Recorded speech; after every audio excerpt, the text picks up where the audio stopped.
À mesure que l'on s'expose de plus en plus à révéler ses blessures émotionnelles, il est important de garder à l'esprit que malheureusement, cette action peut être exploitée par certains individus pour causer du tort. C'est une réalité que, bien que non universelle, souvent certaines personnes trouvent une étrange satisfaction à observer la souffrance d'autrui, ou pire encore, à y contribuer. Cette dynamique de sadisme et d'envie, hélas, n'est pas rare et peut se manifester dans divers environnements de la vie quotidienne, dans le milieu professionnel, dans les cercles d'amis et même au sein de la famille. Si c'est votre première fois sur ma chaîne, je vous demande de m'aider en vous abonnant et en aimant la vidéo. Ainsi, je pourrai continuer à créer plus de contenu comme celui-ci à l'avenir. Par conséquent, apprendre à protéger ses points faibles peut devenir un atout précieux. Si nous nous imaginons comme un arbre au milieu d'une tempête, nous visualisons les feuilles agitées, les branches oscillant au vent, mais le tronc reste inébranlable, profondément enraciné dans le sol. Ceci est un portrait de la résistance silencieuse que nous cherchons à enseigner, c'est l'art de rester ferme et fort malgré les adversités. Nous expliquerons comment renforcer encore davantage votre résilience en montrant que vous n'êtes pas facilement affecté par les turbulences externes ou internes.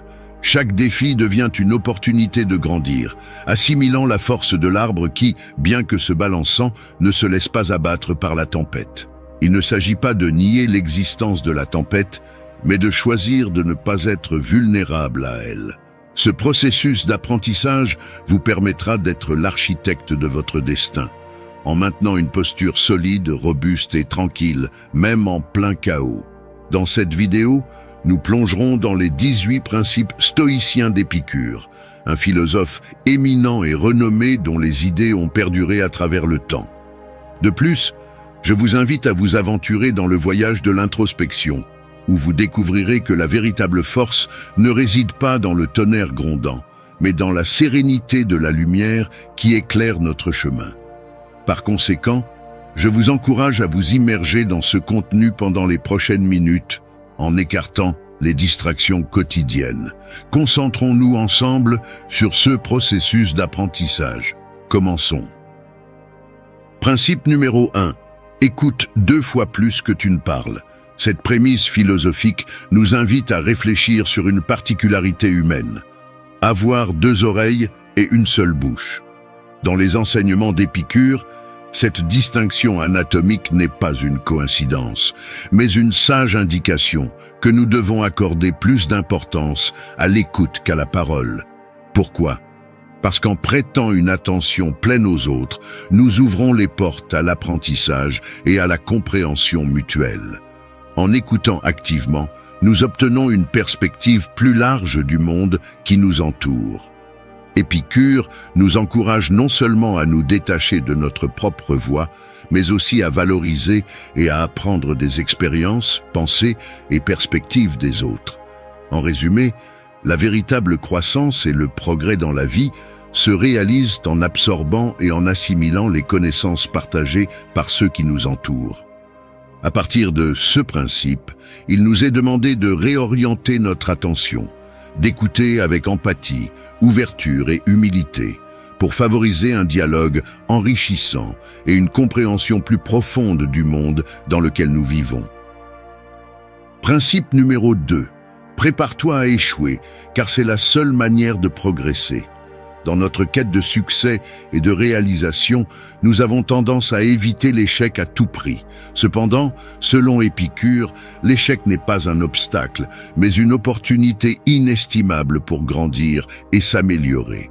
Au lieu de craindre d'être considérés comme idiots pour avoir commis des erreurs, nous devons embrasser la possibilité de l'échec comme un moyen de progresser. Cette perspective défie la notion conventionnelle de succès, indiquant qu'il ne s'agit pas d'un événement soudain, mais plutôt d'un processus d'apprentissage continu.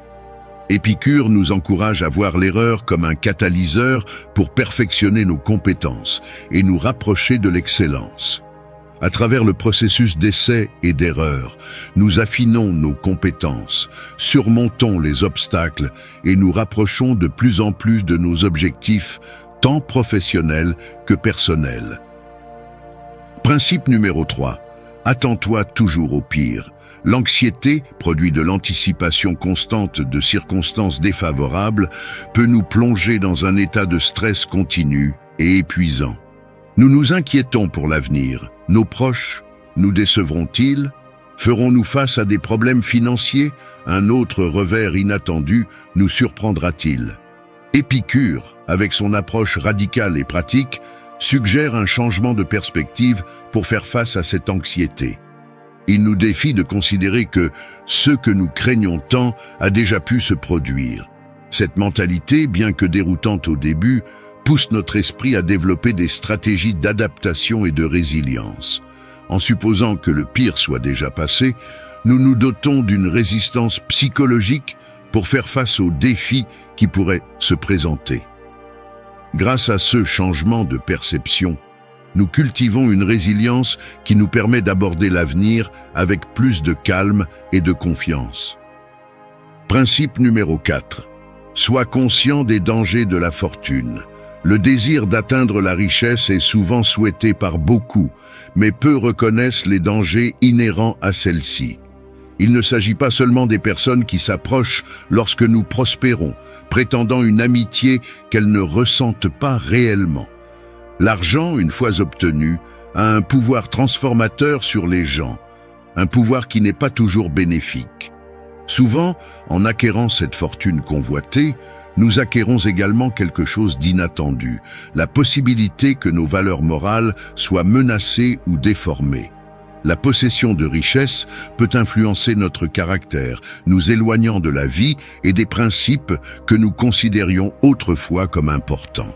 La richesse peut être une épreuve de caractère aussi sévère que la pauvreté. Par conséquent, Épicure nous incite à rester vigilants et conscients de ces dangers et à ne pas permettre à la fortune de changer qui nous sommes en essence. Principe numéro 5. Ne t'accroche pas à un seul espoir. En tant qu'êtres humains, nous sommes dotés de la capacité de rêver et de poursuivre de multiples objectifs et aspirations. Miser toutes nos espérances et rêves sur un seul objectif peut être risqué, car l'échec de cet unique objectif pourrait être accablant. Épicure nous encourage à diversifier nos rêves et aspirations. En poursuivant plusieurs chemins vers le succès, nous multiplions nos chances d'atteindre nos objectifs. Cela nous donne flexibilité et résilience, nous permettant de nous adapter aux circonstances changeantes et de trouver satisfaction dans plusieurs domaines de nos vies. Principe numéro 6. La véritable richesse réside dans un esprit content. En raison du stoïcisme, Épictète avait sa propre conception du bonheur, que nous pouvons comprendre à travers l'une de ses phrases célèbres. Un sage est celui qui ne s'inquiète pas de ce qu'il n'a pas, mais qui se réjouit de ce qu'il a. Cette réflexion va au-delà d'une simple pensée. C'est un conseil pour apprendre à cesser de nous affliger pour les richesses qui ne font pas encore partie de notre vie. Pendant que nous nous permettons de nous plaindre et de nous lamenter de ceux qui nous manquent, nous perdons de précieuses minutes de bonheur durant lesquelles nous pourrions être reconnaissants pour tout ce que nous avons accompli jusqu'à présent, ce qui est bien plus que ce que nos yeux sont habitués à apprécier. Ainsi, une personne riche est avant tout une personne heureuse. Principe numéro 7. Souviens-toi toujours que la mort nous attend au bout du chemin. Ce conseil n'a pas pour but de nous plonger dans un état de pessimisme, mais plutôt de nous inviter à réfléchir sur la nature finie de la vie. La mort est un destin inévitable, le dénouement final de nos actions et efforts. En gardant cette vérité universelle à l'esprit, nous sommes incités à valoriser le temps limité que nous avons dans ce monde. Cela nous pousse à reconsidérer nos priorités et à questionner la pertinence de passer des décennies à acquérir des possessions matérielles que, en fin de compte, nous ne pourrons emporter avec nous. En adoptant cette perspective, nous pouvons être plus conscients de la manière dont nous utilisons notre temps, en nous concentrant sur des expériences significatives et des relations, plutôt que d'accumuler des possessions matérielles. De plus, Porter ces principes éthiques avec nous peut nous aider à cultiver une appréciation plus profonde de la vie et à vivre chaque moment avec authenticité et plénitude. Principe numéro 8. Intègre l'humilité dans ta vie. Si tu veux vraiment apprendre quelque chose, il est essentiel qu'une personne apprenne ce qu'elle croit déjà savoir. Avec cette phrase, Épicure nous invite à faire preuve d'humilité, surtout dans le domaine de l'apprentissage. Vivre en exhibant la fierté de notre connaissance nous éloigne de plus en plus de la véritable connaissance, qui émerge de la conviction que nous sommes totalement ignorants de ce que nous prétendons apprendre. De cette façon, nous verrons tout à travers les yeux d'un enfant qui abrite autant de capacités d'émerveillement que de désir d'apprendre. L'humilité enrichit non seulement notre savoir, mais elle renforce également nos connexions humaines en favorisant l'empathie et l'ouverture aux nouvelles idées et perspectives. Principe numéro 9. Assume la responsabilité de tes actions. Il est curieux de constater que lorsqu'une personne éternue près de nous, nous nous éloignons immédiatement, envahis par la peur d'être contaminés.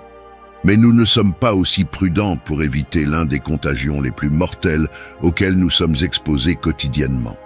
Épicure nous a laissé un sage conseil à cet égard.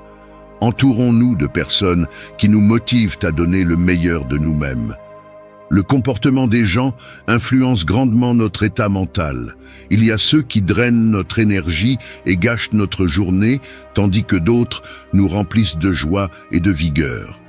Par conséquent, l'une des décisions les plus intelligentes que nous puissions prendre est de nous allier avec ceux qui apportent de bonnes vibrations dans nos vies, tout en nous éloignant de ceux qui ont la capacité de nous faire regretter d'être nés. Principe numéro 10. La culpabilité est synonyme de fléau. Les personnes étroites blâment les autres. Les personnes communes se blâment elles-mêmes. Mais les sages voient toute culpabilité comme une bêtise. Grâce à cette phrase d'Épicure, les thérapeutes d'aujourd'hui ont commencé à aborder la culpabilité comme un sentiment qui doit être éradiqué de nos vies. La seule façon de vaincre la compétition contre la culpabilité est de refuser de jouer avec elle. Le problème est que ce chemin n'est pas facile, car en blâmant les autres ou nous-mêmes, nous nous exemptons complètement de la responsabilité de corriger l'erreur. Recourir à la culpabilité est une tentation difficile à éviter. Seules les personnes animées par une ferme détermination de la surmonter sont capables de l'éviter et, en même temps, d'assumer la responsabilité de leurs actions. Principe numéro 11. N'oublie jamais que tes réactions forgent ton destin. Nous ne devons pas prendre à la légère nos réactions car elles marquent définitivement notre succès ou notre échec. Épicure a été très catégorique à cet égard. Il nous a enseigné que nous n'avons pas la possibilité de choisir ce qui se passe, mais bien comment le gérer. Le malheur peut frapper n'importe lequel d'entre nous, mais c'est ce que nous faisons depuis son arrivée qui fera la différence à partir de ce moment-là. Pour certaines personnes, un divorce signifie entrer dans le monde de la dépression et de la victimisation. En revanche, pour Épicure, c'est une occasion en or pour commencer le chemin de l'introspection. Souviens-toi que ta vie n'est pas ce qui t'arrive, mais ce que tu en fais. Principe numéro 12. Remplis toujours tes obligations. Chacun de nous a un rôle dans la société et dans le monde. Le soleil n'a pas besoin d'éloges ni d'incantations pour se lever chaque matin, mais il le fait sans faute tous les jours, et c'est définitif. De même, tout comme chaque partie de la nature remplit sa fonction, nous devons remplir nos obligations. Si nous attendons d'agréer ou de recevoir des éloges pour faire notre travail, nous échouons tant envers l'environnement auquel nous appartenons qu'envers nous-mêmes. Si nous connaissons notre tâche et sommes conscients que d'autres personnes en dépendent, c'est notre devoir moral de la mener à bien sans attendre que quelqu'un nous le rappelle. Principe numéro 13. Quand tu permets que les commentaires et les attitudes des autres te dérangent, tu cèdes le contrôle de ta vie. Toute personne capable de te mettre en colère devient ton maître. Cependant, cette personne ne peut te mettre en colère que si tu te permets d'être perturbé par elle. Épicure nous fait comprendre qu'il y a de nombreuses clés en nous, et certaines nous mènent vers le bonheur, tandis que d'autres nous conduisent directement à la ruine émotionnelle. Et c'est précisément cette dernière clé que nous remettons à ceux qui nous mettent en colère. La solution à ce problème est de dresser une barrière qui nous empêche d'être affectés par les attitudes des autres, car chacun est définitivement maître de ce qu'il dit et aussi de ce qu'il décide d'écouter. Principe numéro 14. Parie sur la simplicité. Pourquoi vivre avec frugalité alors qu'aujourd'hui nous avons la possibilité de nous entourer de toutes sortes de luxe? La réponse est bien plus simple et logique que tu ne le crois. La richesse ne se maintient pas toute seule. Elle nécessite un engagement et beaucoup d'énergie quotidienne pour préserver ce système de luxe et de richesse. En revanche, lorsque nous optons pour un style de vie simple, nous cessons d'être entourés par la pression de devoir respecter les échéances de factures, de prêts et de cartes de crédit. Principe numéro 15. Ne hais pas ceux qui te haïssent, ignore-les simplement. Tu es bien plus grand et totalement supérieur à ceux qui te critiquent, te méprisent et te discriminent. Par conséquent, ne perds pas ton temps précieux à haïr cette personne, car elle ne mérite même pas d'être présente dans tes pensées. Nous sommes encouragés à ne pas craindre les personnes qui te nuisent, car ce bruit représente une tentative désespérée de te faire du tort. Alors ignore-le et deviens immunisé contre lui. Principe numéro 16. L'amitié est au-dessus de la richesse, la véritable richesse. Ce sont les amis authentiques, car ils seront là pour nous soutenir si un jour notre fortune matérielle disparaît. Dans notre quête incessante de succès et d'accumulation de biens matériels, nous sous-estimons souvent le pouvoir et l'importance des relations humaines authentiques. Les amis véritables sont ceux qui offrent un soutien inconditionnel, qui nous réconfortent dans les moments difficiles et célèbrent nos joies sans rien attendre en retour. Ils sont un refuge en temps de besoin, un phare dans l'obscurité et un soutien dans les tempêtes de la vie. Cultiver des amitiés authentiques est un investissement inestimable et durable. Nourrir ces connexions nous offre un trésor de soutien émotionnel, de compréhension et de camaraderie qu'aucune quantité de richesse matérielle ne peut égaler. Par conséquent, consacre-toi à cultiver des amitiés et tu feras un investissement dans des liens d'amitié qui perdurent au-delà des hauts et des bas de la fortune matérielle. Principe numéro 17. Cesse de t'inquiéter pour ce qui est hors de ton contrôle. Tu es maître de ton opinion, mais pas de ta réputation. Tu as le désir et l'ardeur de la recherche, mais tu ne peux pas contrôler la quantité de biens que tu possèdes ou le succès. Par conséquent, se préoccuper et s'aigrir pour des choses que nous ne pouvons pas contrôler est simplement une perte de temps. Selon Épicure, nous sommes appelés à cultiver les valeurs que nous avons la possibilité de changer, mais aussi à lâcher prise sur ce qui est hors de notre contrôle et laisser le destin s'en occuper. Principe numéro 18. Tire toujours profit des choses. Quoi qu'il arrive, il dépend de toi d'en tirer avantage ou non. Ce sont les mots d'Épicure. Comme tu peux le voir, il ne s'agit pas d'avoir l'option de tirer le bon côté de l'adversité, mais de le faire est notre devoir. Tant qu'il y aura de l'intelligence en toi, il y aura la capacité de te rendre compte des avantages que tu peux tirer de la situation qui t'a impacté. Imagine qu'un jour, tu arrives au travail et apprends que tu seras licencié. Au lieu de désespérer et d'accuser l'univers d'être contre toi, tu as l'option de te lancer dans cette entreprise que tu as rêvé de faire pendant que tu remplissais ton horaire de travail avec des personnes que tu n'aimais pas.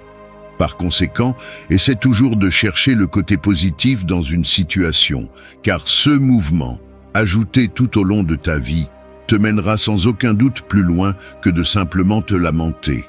En plus d'être incroyablement utiles pour la vie quotidienne, les principes stoïciens sont des enseignements qui peuvent nous aider à naviguer les mauvais moments avec intérêt et résilience. Car dans leur philosophie, Il n'y a pas de place pour la fantaisie, seulement pour appliquer ce qui a été appris et continuer. Merci d'être resté jusqu'à la fin de la vidéo. Si vous avez tout vu, commentez « Je suis stoïcien » comme notre signe secret, indiquant que vous êtes un véritable apprenant du stoïcisme. N'oubliez pas de vous abonner et de liker la vidéo si elle vous a plu. Rendez-vous dans la prochaine vidéo et rappelez-vous, continuez à cultiver votre esprit stoïque.